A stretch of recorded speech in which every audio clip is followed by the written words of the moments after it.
everyone, my name is Saira. Welcome back to my channel.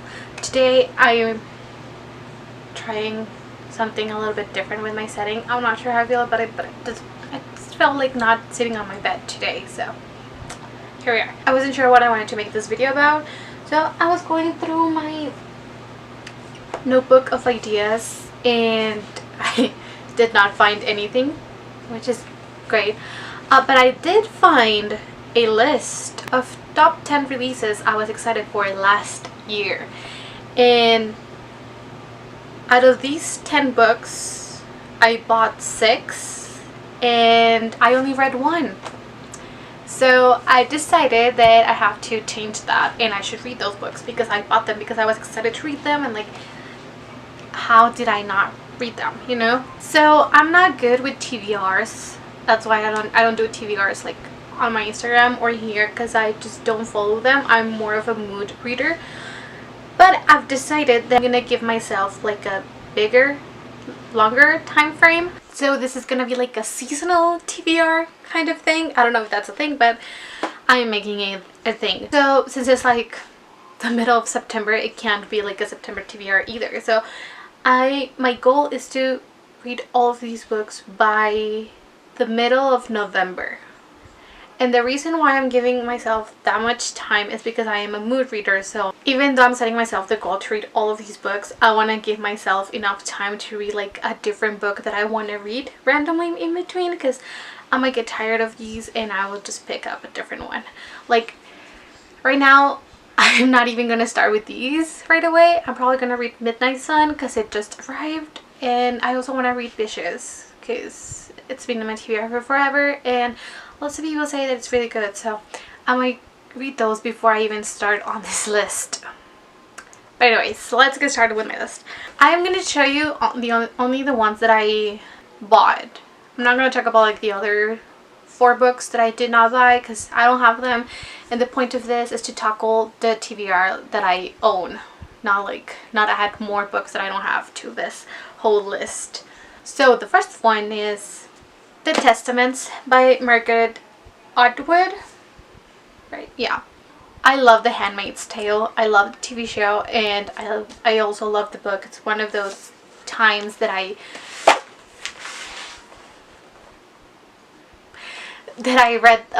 watched the TV show and then I read the book. I really like the TV show, so I was like, I should read the book. And it was really good. I really enjoyed it, so I was really excited when I found out that there was going to be a sequel.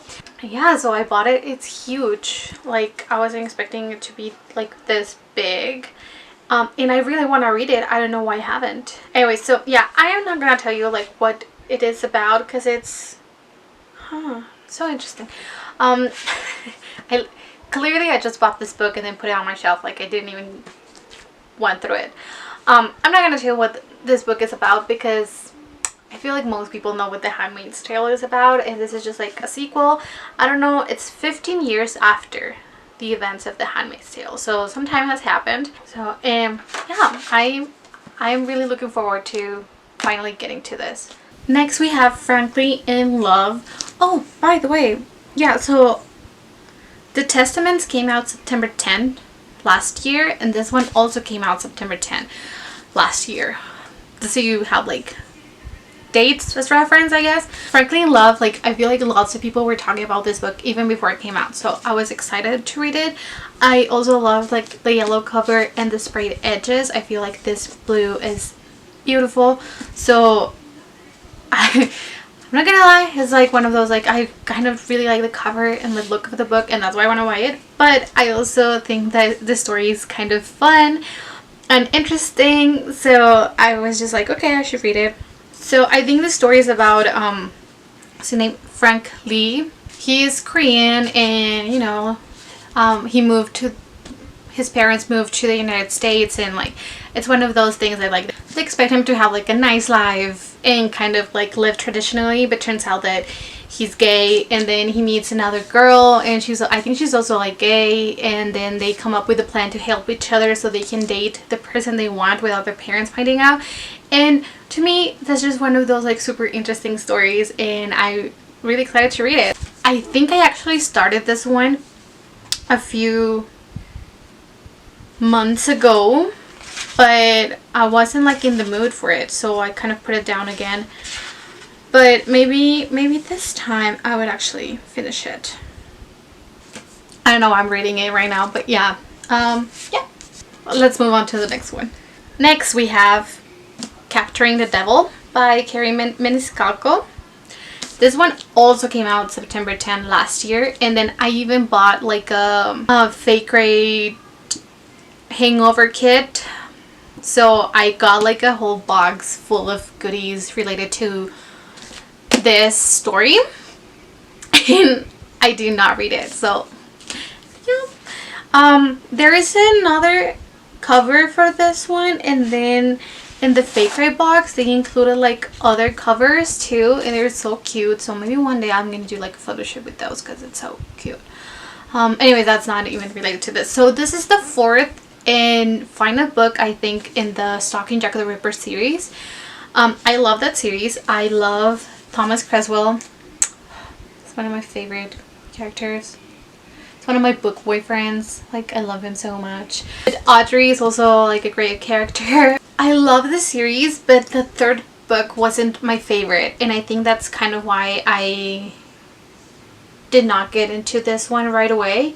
And then like a lot of time passed, and I was like, maybe I should read all of them again. But I don't think I'm gonna read all of them again. I'm just gonna dive into this one. A very like general description of the Stalking Jack the Ripper is like Audrey and Thomas solve some murder mysteries, but it's like there is some romance, and then I think yeah, it's kind of like a little bit of fantasy too, and yeah, it's so good. I actually really enjoy it. And the only problem with the third book that the problem that I had was that kind of a love triangle was introduced, and I can deal with the love triangle when it's introduced since the beginning, like, I don't know, like Twilight, I guess. Like, I feel like that's a terrible example, but I can deal with that. But when it's like introduced like farther along in the series, I kind of don't like it, especially since I love Thomas and I'm like, don't hurt him, you know? Like with Twilight, it was super obvious that Bella was gonna stay with Edward. Like, there was no way she was gonna stay with Jacob.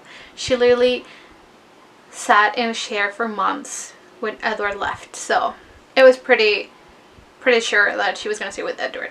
And this time I was actually doubting everything. So I did not have the most fun with it, but I think I know how everything ends. Also, like, the third book had kind of like a happy ending, so I'm okay with like getting into this book now. And I know there's gonna be some frustrating bits in here, but I think I know how it ends. So, or like how it ends with like the couple. So I think I can read it now. The next one I have in here is the one that I actually read, and that's Wayward Son. I'm not gonna pull it out, but I have it here. I have more copies than I need. I have 3 copies of Wayward Son. So that's the only book that I actually read. It was actually a lot of fun reading Wayward Son because I read it on a road trip on my way to go see the Jonas Brothers. It was also like in the middle of a readathon, I think, so I kind of blog it, but I never uploaded it, so let me know if you might want to see that. It's like an old blog. It's like from September 25 last year, but if you want to see that, I can upload it. I can edit it and upload it. But I did have a lot of fun reading Wayward Son. It wasn't better than Carry On, but I love Baz and Simon, so it was fun to just read about them. But I did give it like a 3.5 star out of 5. It wasn't like the best book, but I'm excited for the third one because I just love Simon and Baz. Now let's move on to like the other book that I did not read. That is Ninth House by Leigh Bardugo. So I love Leigh Bardugo, even though I've only read 3 of her books. So I've only read the Shadow and Bone trilogy, but I know a lot of people love her. I feel I own 6 of Crows, King of Scars, The Language of Thorns. I haven't read them. I really want to, but I haven't read them. But a lot of people talk about how good they are, so I feel like just because of that, I love Leigh Bardugo.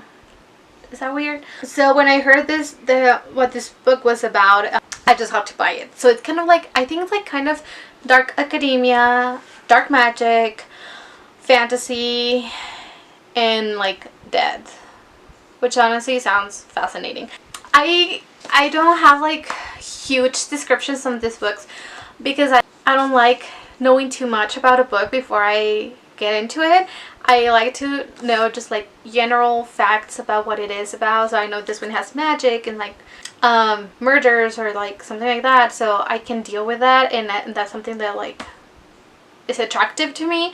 So I don't need to know everything that happens. Like, that's enough for me. And then this cover is like so interesting, and it's all black, which I think is just more interesting, because I don't know, I feel like there's not a lot of books, or at least there's not a lot of books that I own that have completely black covers like this, and just like, you know, like the white and like the snake.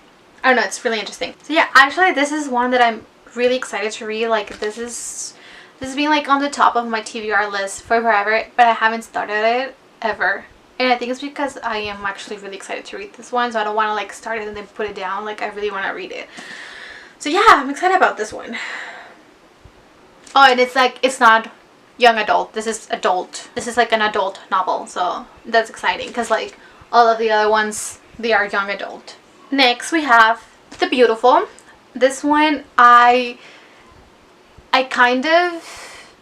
was excited to get this one because I was missing vampire stories. Let's be honest, I was just missing Twilight. It is set in 1872, which is like something I love in books. I love books set in like the 1800s, early 1900s. And it has vampires in it, and basically that's all I know about this book, and that was like enough for me to buy it. And also like cute cover, and yeah.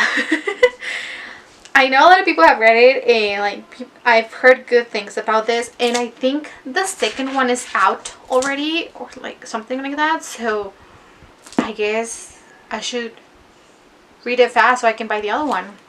I did not realize how long has it been since this one came out. I was like, that was so soon, like the second one came out like right away, but then it's been like a year.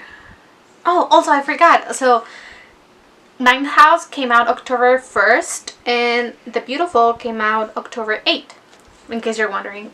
So yeah, this has vampires, and I was just missing Twilight, so I bought it.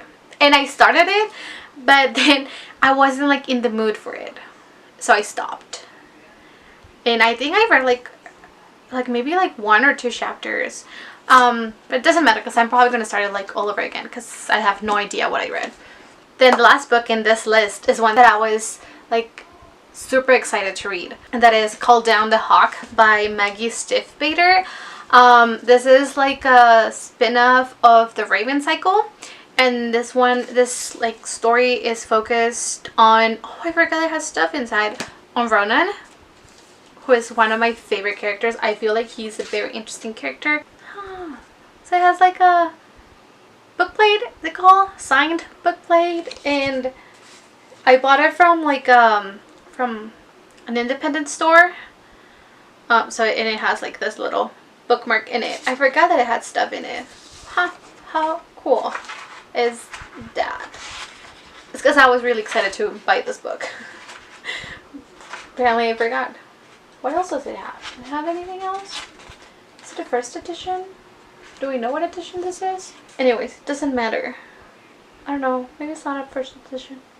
It is a first edition. So I love The Raven Boys. It's one of my favorite books, and it's also one of those perfect books to read during the fall. So I'm not gonna tell you what Called Down the Hawk is about, so I don't spoil anything in case you haven't read The Raven Boys.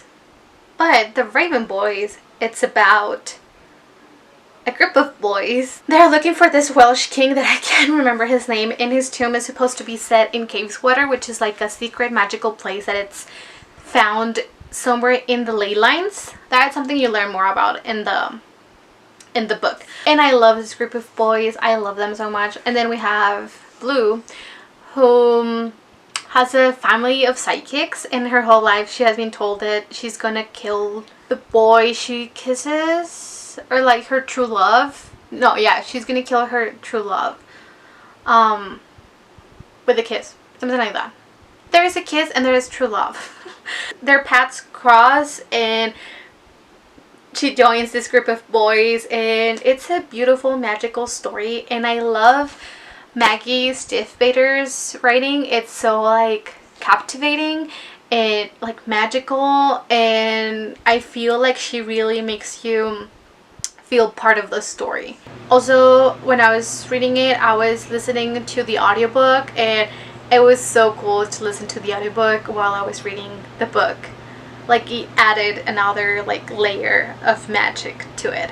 It was so cool. I really recommend reading these books during the fall. They are the perfect fall books, and they're like YA. Like, go ahead and read them if you haven't already. And the characters are beautiful. Called Down the Hawk, it is like a spin-off sequel, and it is set like after what happened in the last book, but it's like focused on like, I guess not secondary characters, but like on other characters. And I was really excited about this because I really love the Raven Boys, and I just don't know why I didn't read it, but I'm excited to get to this one. So that is it. That is all of the books that I bought last year and I did not read. So I'm not sure if I'm gonna make like wrap-ups at the end of each month, because I don't know how many books I am gonna read, and it might not be that interesting, but I am gonna do or try to make weekly vlogs, and I'm gonna upload them on Sunday, and that way I can like update you on like what I'm reading and like what I think about them. This Sunday though, I am gonna be uploading my Shane of Gold reading vlog. I still haven't finished it, but I'm pretty sure I'm gonna finish it before that, so that is going up on Sunday. And if you have read any of these books, please let me know what you thought of them. Just don't spoil it for me, because I'm good at staying away from spoilers and I don't want to know what happens. That is it. Give this video a thumbs up if you enjoyed it. Subscribe to my channel if you want, and I'll see you Sunday with a new video. Bye!